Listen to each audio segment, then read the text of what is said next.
Shalom à tous les bien-aimés frères et sœurs en Christ. Bonjour, que la grâce du Seigneur repose une fois de plus sur nous. Le sujet que nous allons partager aujourd'hui, c'est un sujet important concernant la prière. Parce que nous avons appris à travers nos différents systèmes religieux les méthodes de prière, les postures que nous devons adopter lorsque nous entrons dans la prière pour parler avec notre Père.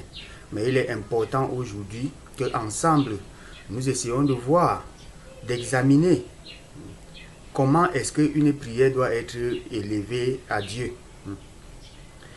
Je tiens d'abord à rappeler que la prière, c'est une communication, une conversation entre entre un père, autant pour moi, et son fils. Parce que Dieu, lui, est notre père et nous sommes ses fils. Comment il convient à un fils de s'adresser à son père? Loin de toutes les considérations d'ordre doctrinal, d'ordre religieuse, nous allons rechercher simplement la vérité. Qu'est-ce qui est normal dans les relations entre un père et son fils? Comment est-ce que la prière doit donc se passer? Premièrement, il faut qu'il y ait un lien établi entre le père et le fils. Pour que vous puissiez communiquer avec votre père, vous devez avoir un lien déjà établi entre vous et lui. Il y a certaines personnes qui se retrouvent loin de leur père et ne parviennent pas à entrer en contact avec leur père parce qu'ils n'ont pas son numéro de téléphone.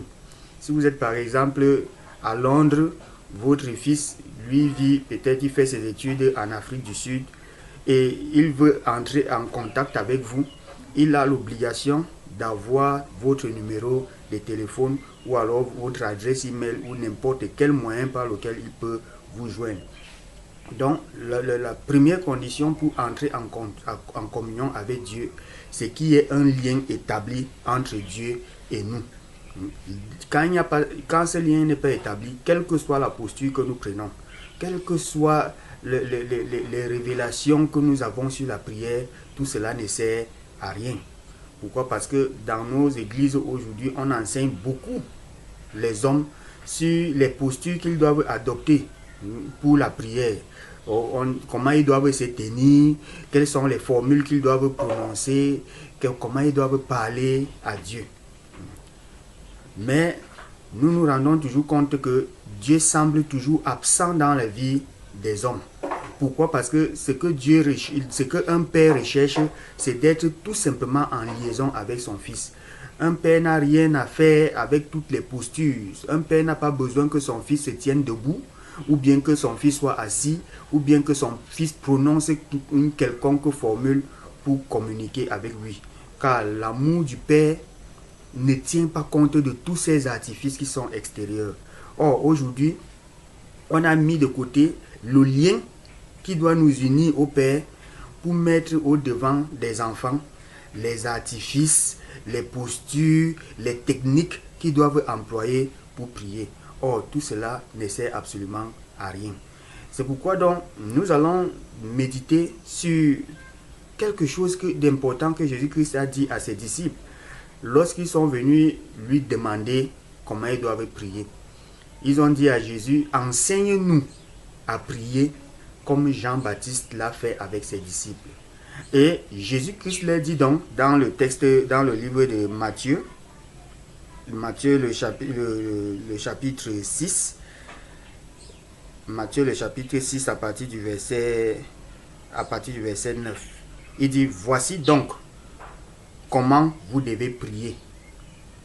Notre Père qui est aux cieux, que ton nom soit sanctifié, que ton règne vienne, que ta volonté soit faite sur la terre comme au ciel. Donne-nous aujourd'hui notre pain quotidien. Pardonne-nous nos offenses, comme nous pardonnons aussi à ceux qui nous ont offensés. Ne nous induis pas en tentation, mais délivre-nous du mal. Voilà donc ce que Jésus leur dit concernant la prière, c'est-à-dire ce que nous devons faire lorsque nous devons prier le Seigneur. Et tous les systèmes religieux ont enseigné cette prière dominicale comme une récitation à faire lorsque nous voulons nous adresser à Dieu. Mais ici, ce n'est pas une récitation. ce n'est pas une récitation, parce que les disciples n'ont pas dit demander des formules de prière, mais ils ont demandé un enseignement. Ils ont dit enseigne-nous à prier. Donc ce que Jésus-Christ leur dit, c'est un enseignement. Et nous allons donc voir que cette prière dominicale a 6 articulations. Les 3 premières articulations qui concernent Dieu et les 3 dernières articulations qui concernent nous, les hommes. Et nous voyons donc que les 3 premières articulations nous parlent donc comme ça là des choses qui doivent établir un lien entre Dieu et nous. Le lien à travers lequel nous allons donc passer pour nous adresser à notre Père. Comme la ligne téléphonique. La ligne téléphonique que Dieu établit entre lui et nous. La première articulation, que ton nom soit sanctifié. C'est-à-dire, lorsque nous nous adressons à Dieu, la première chose que nous devons respecter, c'est que le nom de Dieu soit sanctifié dans notre vie. Qu'est-ce que ça signifie que le nom de Dieu soit sanctifié dans notre vie? Il y a un passage de l'Écriture qui dit que lorsque quiconque invoque le nom de l'Éternel, qu'il s'éloigne de l'iniquité. Donc, c'est le fait donc de s'éloigner de l'iniquité qui sanctifie le nom de Dieu dans notre vie. Or, l'iniquité, c'est quoi? C'est la haine. C'est la haine. C'est la haine. Donc, c'est ça qui est donc l'iniquité. Porter donc l'iniquité, c'est porter de la haine dans ton cœur envers tes proches, envers tes parents, envers tes enfants, envers tes amis, envers les dirigeants de ta nation, envers ton prochain. Donc, lorsque tu as la haine dans ton cœur, cette haine-là devient donc comme ça là un obstacle qui va donc comme ça là s'opposer, qui va empêcher que le lien entre ton Père et toi ne soit établi lorsque tu veux prier, lorsque tu t'adresses à lui. La deuxième articulation, que ton règne vienne. Et lorsque nous nous adressons à Dieu, nous devons nous assurer que c'est le règne de Dieu qui est établi dans notre vie. C'est-à-dire que c'est Dieu qui est le seul roi dans notre vie. Dans un royaume, tous les sujets ont les regards portés sur le roi qu'ils vénèrent. Et il faut donc que nous évitions d'avoir d'autres rois que Dieu. Les autres rois, ça peut être quoi en quelque sorte? C'est notre travail. Ce sont les relations que nous avons, nos relations familiales, les amis, les contacts et toutes ces choses sur lesquelles nous sommes toujours tentés à mettre notre confiance lorsque nous avons des situations. Donc, Dieu doit être le seul roi. C'est-à-dire que même si nos proches, nos contacts doivent intervenir dans notre vie, mais qu'ils le fassent parce qu'eux-mêmes sont touchés par Dieu pour le faire. Et non parce que nous avons mis notre confiance sur eux. Donc Dieu doit être la priorité. Il doit être la priorité sur laquelle nous portons comme ça là toute notre attention lorsque nous avons besoin de son aide, lorsque nous voulons une solution à un problème que nous sommes en train de vivre. Donc que le règne de Dieu soit établi sur notre vie. Et que sa volonté qui est faite au ciel se fasse également sur la terre. Que ta volonté soit faite sur la terre comme au ciel. Sa volonté est déjà faite au ciel. Et il faut que cette volonté se fasse également sur la terre, dans notre vie. Quelle est la volonté de Dieu qui est faite au ciel? Dans le ciel, c'est l'amour qui régit la vie entre les hommes. Dans le ciel, il n'y a pas d'individualisme. Dans le ciel, l'amour est sincère, l'amour est réel entre les hommes. Dans le ciel, il n'y a pas de corruption, il n'y a pas d'exploitation, il n'y a pas d'adultère, il n'y a pas de toutes ces choses que nous vivons ici. Et le Seigneur dit donc que cette volonté qui est déjà faite au ciel se fasse également sur la terre. Parce qu'au ciel, nous allons aimer sincèrement. L'amour ne sera pas empreinte d'hypocrisie, ce sera un amour sincère, ce sera un amour réel. Et lorsque nous nous adressons donc à Dieu, nous devons donc nous rassurer que sur la terre, tout ce que nous portons est motivé par l'amour. Tout ce que nous disons est motivé par l'amour. Que l'amour est le centre autour, l'élément central autour duquel toute notre vie gravite. Lorsque dans ces trois préalables sont déjà réunis, alors la suite là n'est que la conséquence de cela. Parce que ces trois préalables établissent donc le lien entre Dieu et nous. C'est-à-dire quand son nom est sanctifié, quand son règne est établi et quand sa volonté est également faite dans notre vie, alors le lien est établi avec Dieu de manière directe, de manière automatique, et quel que soit ce que nous demandons au Père, cela s'accomplit aisément. Le pain quotidien devient notre bénéfice, ça devient la conséquence. Ça devient la conséquence, car aucun père ne peut refuser quelque chose à son enfant. Dieu lui-même dit que si vous les hommes, aussi mauvais que vous êtes, vous savez donner les bonnes choses à vos enfants, combien de fois, à plus forte raison, Dieu donnera-t-il les bonnes choses à ses enfants? Il dit, quel père donnera-t-il un serpent à son fils lorsqu'il lui demande du pain?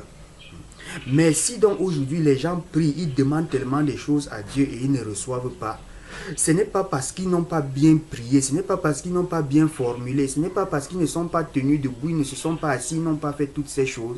C'est simplement parce que leur Père n'a pas écouté, n'a pas entendu leur prière, parce que le lien n'est pas établi. Lorsque vous êtes éloigné de votre Père, vous n'avez pas son numéro de téléphone, quel que soit ce que vous allez faire pour le joindre, ça ne va pas passer. Ça ne va pas passer. Donc il faut que le lien soit établi, c'est l'élément primordial, c'est l'élément essentiel. Donc le pain quotidien donc devient notre partage. Et lorsqu'on parle du pain quotidien, il ne s'agit pas seulement de la nourriture qui va dans le ventre.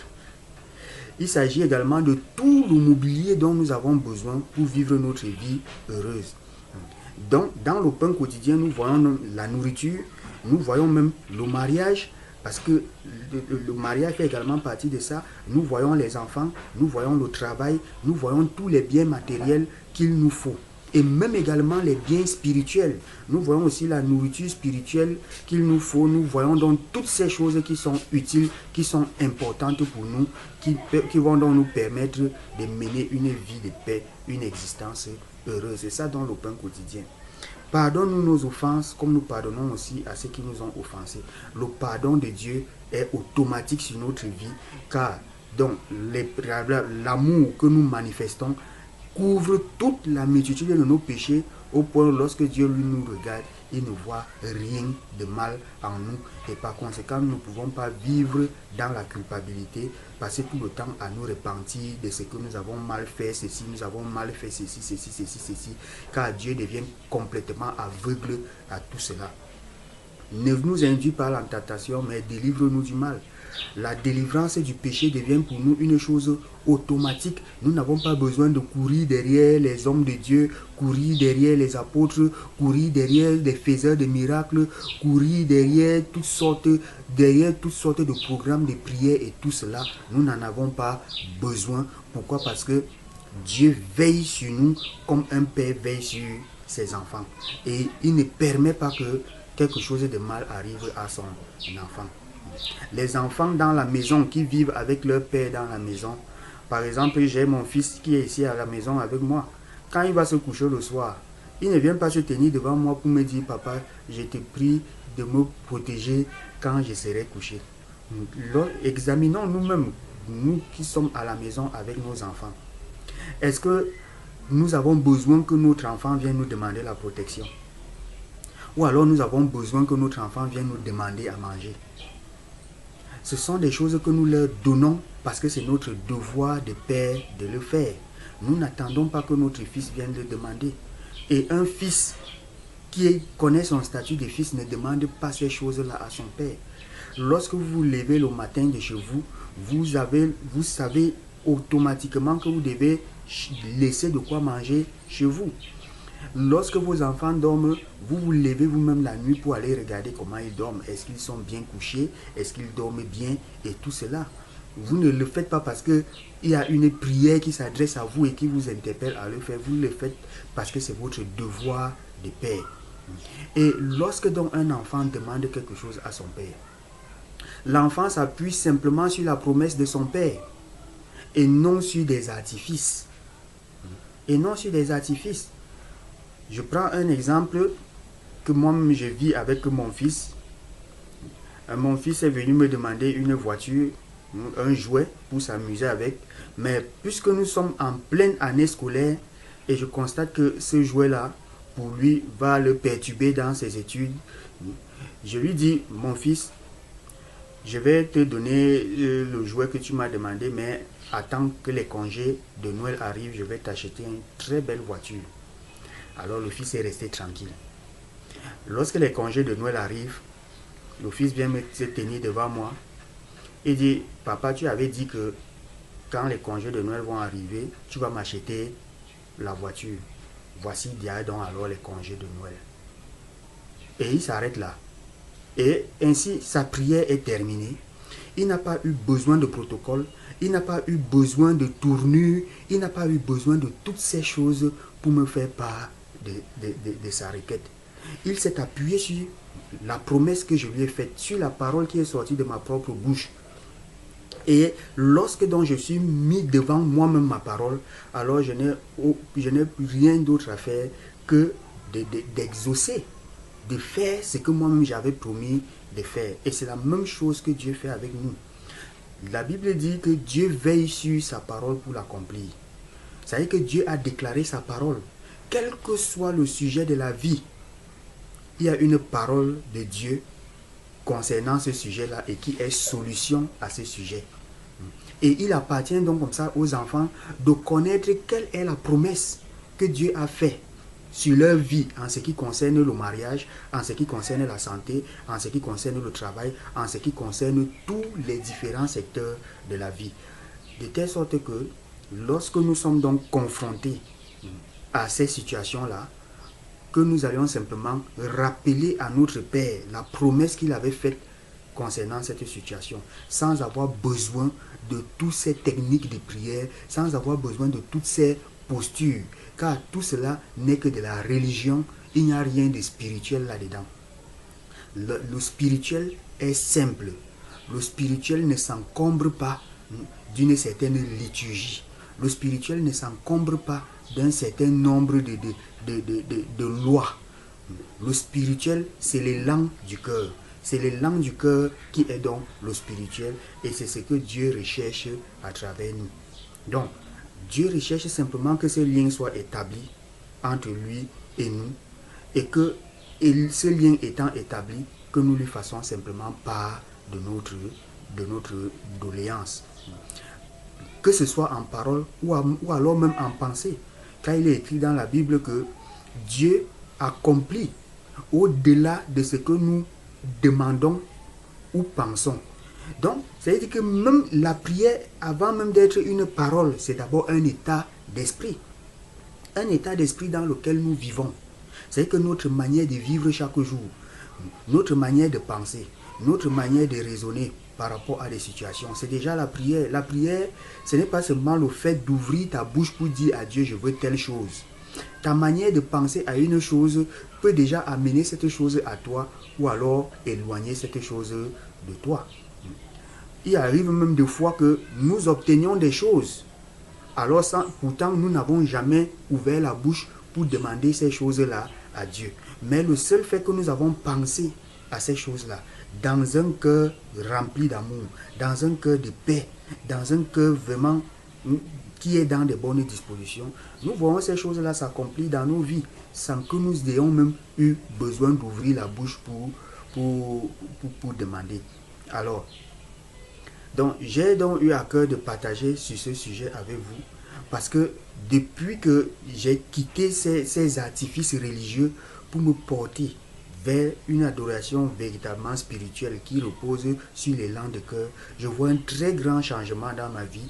Je n'ai plus besoin de passer des nuits de prière pour implorer Dieu de me pardonner, pour implorer Dieu de me protéger, pour implorer Dieu de me nourrir, pour implorer Dieu de m'accorder une nuit paisible.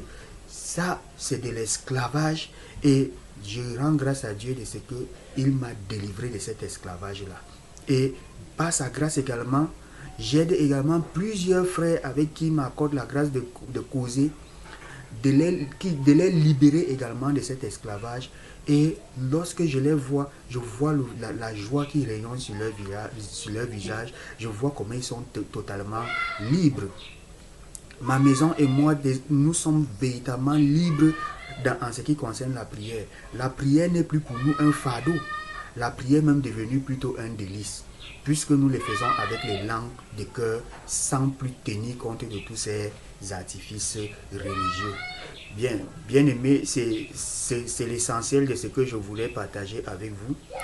J'espère que vous avez été bénis. Si c'est le cas, alors exprimez-le en postant un commentaire et en présentant même aussi une suggestion de partage pour des vidéos futures.